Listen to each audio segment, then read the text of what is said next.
அனைவருக்கும் வணக்கம்.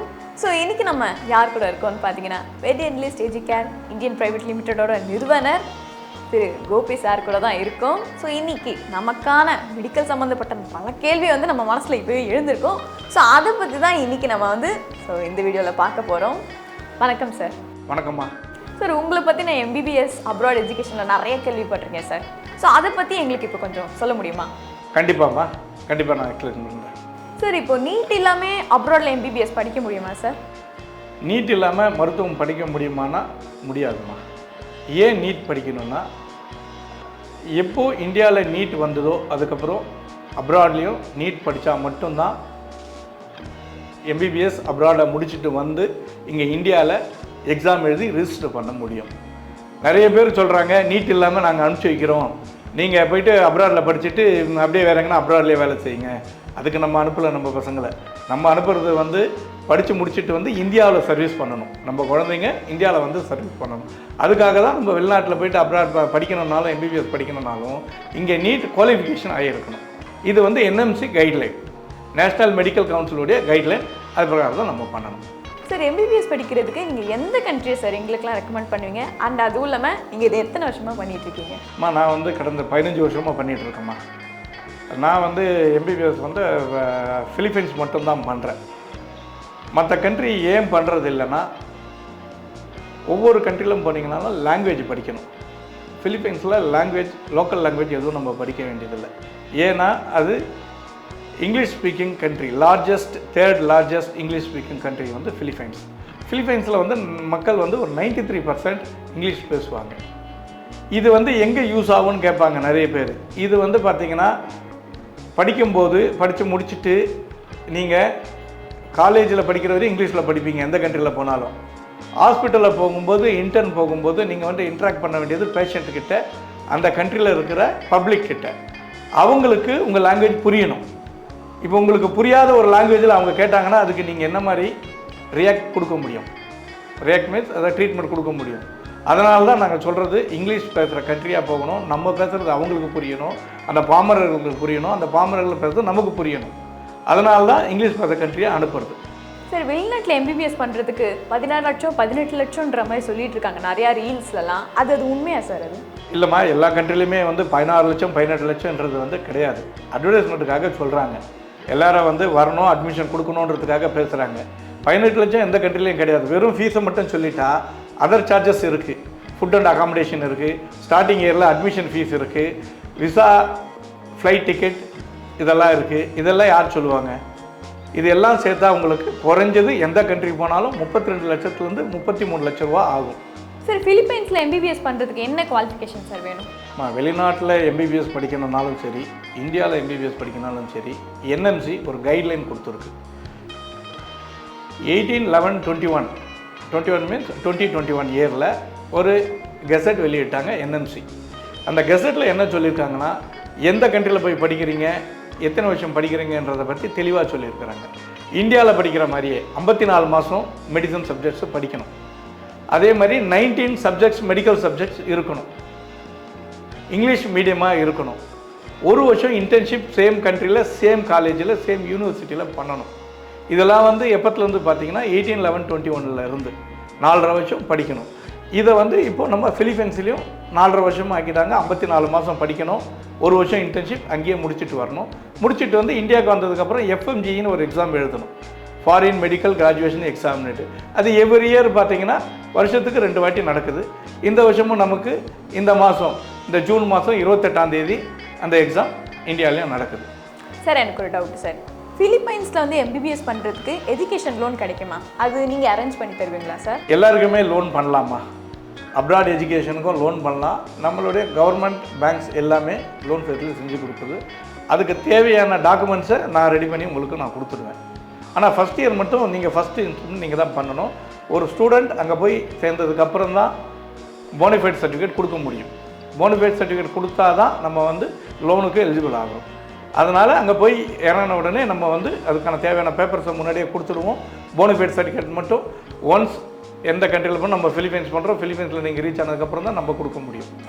சார், நீங்கள் மெடிக்கல் படிக்க ஏன் சார் ஃபிலிப்பைன்ஸ் மட்டும் ஏன் அனுப்புகிறீங்க? அண்ட் அதுவும் இல்லாமல் அங்கே இருக்க எந்த காலேஜை நீங்கள் எங்களுக்காக ரெக்கமெண்ட் பண்ணீங்க சார்? அண்ட் ஃபீஸும் இதுக்கு எவ்வளோ சார் இருக்கும்? நம்ம ஏன் பிலிப்பைன்ஸ் அனுப்புகிறோன்னா, பிலிப்பைன்ஸ் நம்ம இந்தியாவை மாதிரி டிராபிக்கல் கிளைமேட் கண்ட்ரி. அந்த கண்ட்ரியில் சேம் டிசீஸ் பேட்டர்ன் நம்ம ஊரில் எப்படி இருக்குது, இந்த கொசுனால் உற்பத்தி ஆகிற எல்லா பிரச்சனையும் அங்கேயும் இருக்குது, நோய்கள் இருக்குது. நோய் வந்து சேம் ஒத்த இந்தியாவை மாதிரியே இருக்கும். அதனால் நம்ம பசங்க எல்லா சப்ஜெக்ட்ஸும் அங்கே படிக்கிறாங்க. இது மற்ற கண்ட்ரியில் இருக்கான கிடையாது. மைனஸில் போகும்போது அங்கெல்லாம் இருக்காது. அதே மாதிரி சில மைனஸ் கண்ட்ரிலெலாம் பார்த்திங்கன்னா ரொம்ப மைனஸில் போகும், 40 டிகிரி 30 டிகிரின்னு போகும்போது நம்ம பசங்களுக்கு வந்து ரொம்ப கஷ்டமாக இருக்கும், அடாப்ட் பண்ணுறதுக்கு ரொம்ப கஷ்டமாக இருக்கும். காலையில் அவங்களுக்கு கிளாஸே இருக்காது, 11-12 மணிக்கு தான் ஸ்டார்ட் பண்ணுறாங்க. இதனால் காலையில் அவங்களுடைய டிஃபனையே வந்து கட் பண்ணுறாங்க, ஸ்கிப் பண்ணுறாங்க. இங்கே அந்த இதெல்லாம் கிடையாது. நம்ம பிலிப்பைன்ஸில் பார்த்திங்கன்னா எந்த காலேஜ் பண்ணுறோம்னா, தாவோ மெடிக்கல் யூனிவர்சிட்டி பண்ணுறோம், யூவி குலாஸ் காலேஜ் ஆஃப் மெடிசன் பண்ணுறோம், புரோக்கன் ஷேர் காலேஜ் பண்ணுறோம், அது இல்லாமல் இன்னும் ஒரு 2 காலேஜும் பண்ணுறோம். டோட்டல் பேக்கேஜ் என்ன வரும்னு பார்த்தீங்கன்னா, ஒரு 33 லட்ச ரூபாலேருந்து 50 லட்ச ரூபா வரையும் நம்மக்கிட்ட ஒரு 5 காலேஜ் இருக்குது. உங்களுக்கு எந்த காலேஜ் வேணும், என்ன வேணும்னு வந்தாங்கன்னா நேராக நம்ம டீட்டெயில் சொல்லலாம். இது தவிர வேறு ஏதாவது வேணுமாம்மா? சார் இன்னொரு முக்கியமான கேள்வி சார், எந்த அளவுக்கு சார் பிலிப்பைன்ஸில் கேர்ள்ஸ் ஸ்டூடெண்ட்ஸ்க்கு வந்து சேஃப்டி அண்ட் ஹாஸ்டலில் நம்ம ஊர் ஃபுட்டு கிடைக்குமா? கண்டிப்பாம்மா. நம்மளுடைய ஹாஸ்டல் அங்கே இருக்கானா இருக்குது. நம்ம தான் ஹாஸ்டல் மெயின்டைன் பண்ணுறோம். நமக்கு வந்து ஹாஸ்டல் வந்து 14 ஃப்ளோரில் ஒரே பில்டிங்காக வச்சுருக்கோம். அதனுடைய கிளிப்பிங்ஸ் உங்களுக்கு நான் கொடுக்குறேன் பாருங்கள். அடுத்தது நம்ம ஃபுட்டு, நமக்கு என்ன இங்கே காலையில் என்ன டிஃபன் சாப்பிட்றோம், இட்லி, தோசை, சப்பாத்தி, பரோட்டா, பிரியாணி, மீன் குழம்பு, இது எல்லாமே ரெகுலராக நமக்கு கிடைக்குது. அந்த ஃபுட்டு இதையும் உங்களுக்கு சேர்த்து நான் உங்களுக்கு வீடியோவை காட்டுறேன். அது இல்லாமல் நம்ம பேரண்ட்ஸ் யாருன்னா கேட்டாங்கன்னா, மற்ற கண்ட்ரியில் என்னன்னு தெரியாது, நம்ம கண்ட்ரியில் நம்ம என்ன சொல்கிறோன்னா, யாராவது ஒரு பேரண்ட்டுக்கு 30 லட்சம் 35 லட்சம் கொடுத்து படிக்க வைக்க போகிறாங்க. அதுக்கு முன்னாடி நான் என்ன சொல்கிறேன்னா, ஒரு 50,000 ரூபா செலவு பண்ணுங்க, போய் நேர்லேயே பார்த்துட்டு வந்துடுங்க. நம்ம பசங்க எவ்வளோ பேர் படிக்கிறாங்க, என்ன படிக்கிறாங்கன்றது நீங்களும் தெரிஞ்சுக்கலாம்ல பேரண்ட்டு.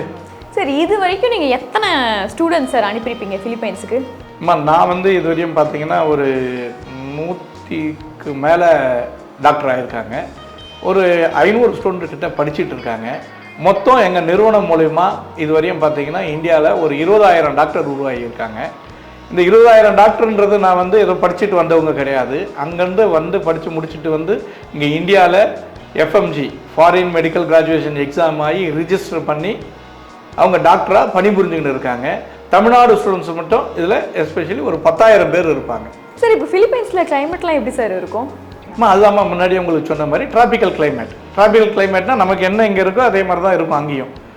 அங்கேயும் இதே மாதிரி தான் -டிகிரி எல்லாம் உங்களுக்கு போகாது. இந்தியாவில் இருக்கிற மாதிரியே உங்களுக்கு இருக்கும். மினிமம் 20 டிகிரி தான், அதுக்கு கீழெல்லாம் வரவே வராதுமா. 20 டிகிரி ஃபாரன்ஹீட் தான். சார் இப்போ ரஷ்யா ஜார்ஜியா போகிறவங்கலாம் எக்ஸ்ட்ராவாக லாங்குவேஜ் படிக்கணுன்ற மாதிரி சொல்கிறாங்க. அந்த மாதிரி இப்போ ஃபிலிப்பைன்ஸில் ஏதாவது படிக்கணுமா சார் லாங்குவேஜ்? தேவையில்லம்மா. அது வந்து English speaking country, 3rd largest English speaking கண்ட்ரின்றதால அங்கே வந்து வேறு லாங்குவேஜ் எதுவும் நம்ம பசங்க ஸ்டூடெண்ட்ஸ் படிக்க வேண்டியதில்லை. சார் அட்மிஷன் போடுற வரைக்கும் தான் அங்கே வேலையா, இல்லை நீங்கள் முடிச்சுட்டு வர வரைக்கும் உங்களோட சப்போர்ட் அவங்களுக்கு இருக்குமா சார்? சார் அட்மிஷன் போடுற வரைக்கும் தான் அங்கே வேலையா, இல்லை படித்து முடிக்கிற வரைக்குமே உங்கள் சப்போர்ட் அவங்களுக்கு இருக்குமா சார்? நம்ம இங்கேருந்து அட்மிஷன் ப்ரொசீஜர் எடுத்து அவங்களுக்கு விசா ப்ராசஸ் முடித்து அவங்கள இருந்து போய் ஃபிலிப்பைன்ஸ் விடுற வரையும் நான் தான் கூட போவேன். முடிச்சுட்டு அங்கே அக்காமடேஷன் எல்லாமே சப்போர்ட் பண்ணி ஹாஸ்டலில் விட்டுட்டு நமக்கு வந்து அங்கே 14 ஃப்ளோரில் ஒரு ஹாஸ்டல் ரன் ஆகிட்டு இருக்குது. இந்தியன் ஃபுட் அங்கே உங்களுக்கு எல்லாமே கிடைக்கும். அங்கே அட்மிஷன் முடிச்சதுக்கப்புறம் தான் வருவேன். அதே மாதிரி வந்த பிறகும் அடிக்கடி போயிட்டு நான் பார்த்துட்டு வருவேன். அவங்களுக்கு முடிக்கிற 5.5 வருஷமும் கூட இருக்கிறதால அவங்க பிஜிக்கும் போஸ்ட் கிராஜுவேட் பண்ணுறதுக்கும் நாங்கள் சப்போர்ட்டாக தருவோம். படித்து முடிச்சுட்டு வந்துக்கிறப்ப இங்கே எஃப்எம்ஜி எக்ஸாமுக்கு தேவையான சப்போர்ட்ஸ் எல்லாமே கிளாஸஸ்லேருந்து எல்லாத்தையுமே அவங்களுக்கு அலாட்மெண்ட்டையும் கொடுப்போம். சார் ஃபிலிப்பைன்ஸில் இப்போ எம்பிபிஎஸ் முடிச்சிடுறாங்க சார். இப்போ இந்தியா வந்த உடனே என்ன ஃபார்மாலிட்டி சார் பண்ணணும்? ஃபிலிப்பைன்ஸில் அவங்க 4.5 வருஷம் எம்பிபிஎஸ் படிக்கணும், 54 மாதம் கம்பல்சரி படிக்கணும், 1 வருஷம் இன்டர்ன்ஷிப் அங்கே முடிக்கணும். முடிச்சுட்டு வந்ததுக்கப்புறம் இங்கே இந்தியாவுக்கு வந்து எஃப்எம்ஜின்னு ஒரு எக்ஸாம் எழுதணும், ஃபாரின் மெடிக்கல் கிராஜுவேஷன் எக்ஸாம். இந்த எக்ஸாம் வந்து கூடிய விரைவில் இந்தியாவில் படிக்கிறவங்களுக்கும் நெக்ஸ்ட்டுன்ட்டு எடுத்துகிட்டு வர போகிறாங்க. அந்த நெக்ஸ்ட்டுன்ற எக்ஸாம் வந்ததுன்னா இங்கே எம்பிபிஎஸ் படிக்கிறவங்களும் அந்த தகுதி தேர்வை எழுதி ஆகணும். இப்போ எப்படி டீச்சர்ஸுக்கு டெட் எழுதுகிறாங்களோ, லாயர்ஸுக்கு ஒரு எக்ஸாம் தகுதி தேர்வு எழுதுகிறாங்களோ, அது மாதிரி டாக்டர்ஸுக்கும் இந்தியாவில் படித்தாலும் ஒரு தகுதி தேர்வை எழுதி ஆகணும். இது கூடிய சீக்கிரத்தில் வரும். சரி, ஃபிலிப்பைன்ஸில் எம்பிபிஎஸ் பண்ணுறதுக்கு முன்னாடி இங்கே ஏதோ கிளாஸ் எடுக்கிறாங்களா சார்? அது என்ன சார் அது? எல்லோரும் தெரியாமல் இங்கே வந்து டாக்டருக்கு படிக்கிறாங்க, ஃபிலிப்பைன்ஸ் போகிறாங்க, அது வந்து செல்லாது அப்படின்னு சொல்லிட்டு இருக்காங்க. யாரும் வந்து இங்கே வந்து எம்பிபிஎஸ் எடுக்க முடியாது. ஃபாரின் கண்ட்ரியில் படிக்கிற ஒரு படிப்பை வந்து இந்தியாவில் படிக்க முடியாது. ஃபிலிப்பைன்ஸில் என்னென்னு பார்த்தீங்கன்னா எம்பிபிஎஸ் முன்னாடி ப்ரீ மெடிசன் ஒரு வருஷம் படிக்கணும். அது ஏன் படிக்கிறாங்கன்னா ஃபிலிப்பைன்ஸில் மட்டும்தான் 10th முடிச்சதுக்கப்புறம் +1 +2ன்ற கான்செப்ட் கிடையாது. இந்தியாவிலேருந்து வரவங்க அங்கே வந்து என்ன பண்ணணும்னா நம்ம ஆல்ரெடி +1 +2 படித்து முடித்ததால் நமக்கு வந்து அந்த ப்ரீ மெடிசன் 1 இயர் படித்தா போதும். அந்த 1 இயர் போயிட்டு நம்ம இங்கேருந்து அனுப்புறதுக்கே நமக்கு ஜனவரி ஆகிடும்.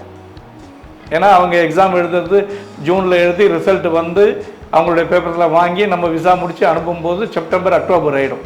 இன் மிடில் எல்லா கண்ட்ரியும் இப்படி தான் பண்ணுறாங்க. ஆனால் நம்ம அதுக்கு முன்னாடி இந்த கோர்ஸை வந்து இங்கேயே எடுக்க ஆரம்பிக்கிறோம். அந்த ப்ரீ மெடிசனை இங்கே எடுக்கிறோம்.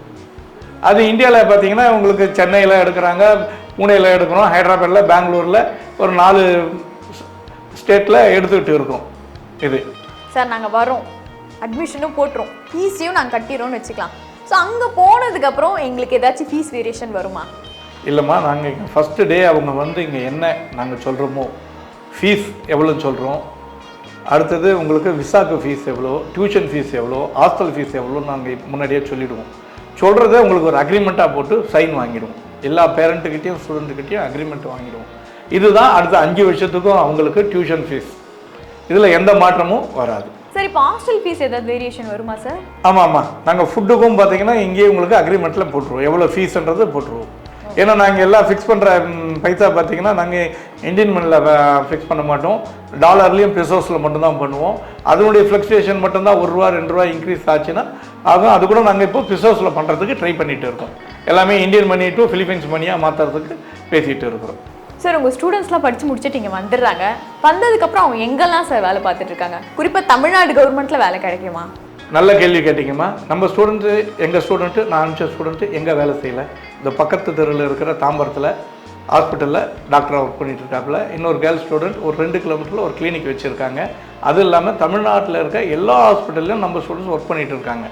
காவேரியாக இருக்கட்டும், அப்போலாவாக இருக்கட்டும், ராமச்சந்திராவாக இருக்கட்டும், நிறைய சின்ன சின்ன கிளினிக்லேருந்து பெரிய இதுலேருந்து எல்லாருமே ஒர்க் பண்ணிகிட்டு இருக்காங்க. என் சொந்தம் பார்த்தீங்கன்னா அங்கே முடிச்சுட்டு வந்து இங்கே டாக்டராக ஒர்க் பண்ணிகிட்டு இருக்காரு. ஒரு ப்ரைவேட் ஹாஸ்பிட்டலில் அவர் தனியாக கிளினிக்கு பார்த்துக்கிட்டு இருக்காரு. இது இல்லாமல் கவர்மெண்ட்டில் எக்ஸாம் எழுதிட்டு பாஸ் பண்ணியிருக்காங்க. கவர்மெண்ட் மட்டும் இல்லைங்க, இந்தியன் மிலிட்ரிலேயே நம்ம பசங்க ஒர்க் பண்ணிகிட்டு இருக்காங்க. உங்களுக்கு ப்ரூஃபாகவே என்னால் தர முடியும். நீங்களே போயிட்டு இப்போ அவர் வந்து சண்டிகரில் ஒர்க் பண்ணிகிட்டு இருக்காரு. திருநெல்வேலியை சேர்ந்த ஒரு ஸ்டூடெண்ட் அவர். சார் இவ்வளோ நேரம் நீங்கள் சொல்கிறத நான் நம்புகிறேன் சார். இப்போ பேரண்ட்ஸ் சைட்லேருந்து எப்படி சார் அவங்க நம்புவாங்க? அதை எப்படி நம்ம கன்ஃபார்ம் பண்ணிக்கிறது? நான் சொல்கிறது இல்லைம்மா, யார் சொன்னாலும் நீங்கள் நம்பாதீங்க. ஒரு கண்ட்ரிக்கு, எந்த கண்ட்ரியாக இருந்தாலும் சரி, இந்தியாவிலேருந்து எம்பிபிஎஸ் படிக்கணும்னா ஃபஸ்ட்டு 18/11/21 என்எம்சி கொடுத்த கைட்லைனை படிச்சுக்கோங்க. கைட்லைன் நீங்கள் கூகுளில் போய் சர்ச் பண்ணால் கிடைக்கும். சேம் அதே மாதிரி நீங்கள் எந்த கண்ட்ரிக்கு போகணுமோ அந்த கண்ட்ரியில் அங்கே இருக்க ஹையர் எஜுகேஷனுக்கு நீங்கள் ஆன்லைன்லேயே செக் பண்ணலாம்.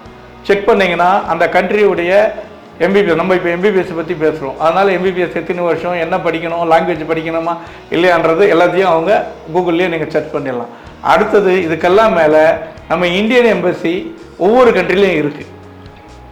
இந்தியன் எம்பசியில் நீங்கள் எழுதி கேட்டு தெரிஞ்சுக்கலாம் நான் சொன்னதெல்லாம் இருக்கா இல்லையான்றது.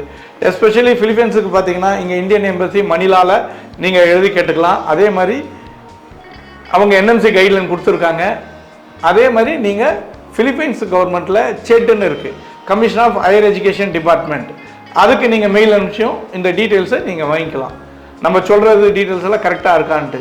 இல்லைனா இங்கே லோக்கலில் இருக்க எம்பசியில் போயும் செக் பண்ணிக்கலாம், ஃபிலிப்பைன் எம்பசிலையும் போயும் செக் பண்ணிக்கலாம். சார் முக்கியமாக நான் வந்த உடனே ஒன்று கவனித்தேன். அது யார் சார்? அது சன் ஆஃப் ஜெயகோபி அப்படின்னு மென்ஷன் பண்ணியிருக்காங்க. உங்கள் சன்னா அவர்? ஆமாம்மா, அது வந்து என் சன். அவர் வந்து ஃபிலிப்பைன்ஸில் தவோ காலேஜில் எம்பிபிஎஸ் முடிச்சுட்டு வந்து இங்கே டாக்டராக ப்ராக்டிஸ் பண்ணிட்டுருக்கார். ஒரு கிளினிக்கை அவர் சொந்தமாக பார்த்துக்கிறாரு. ஆனால் அவர் கிளினிக் இல்லை, ஃப்ரெண்டுடைய கிளினிக்கை அவர் மொத்தமாக ஒரு 24 hours கிளினிக்காக பார்த்துட்ருக்கார். இப்போ பிஜிக்கும் படிச்சுட்ருக்கார். இது வரைக்கும் நான் கேட்ட கேள்வி எல்லாத்துக்கும் ரொம்ப தெளிவாக பொறுமையாக பதில் சொன்னீங்க. ரொம்ப தேங்க்ஸ் சார். நன்றிம்மா.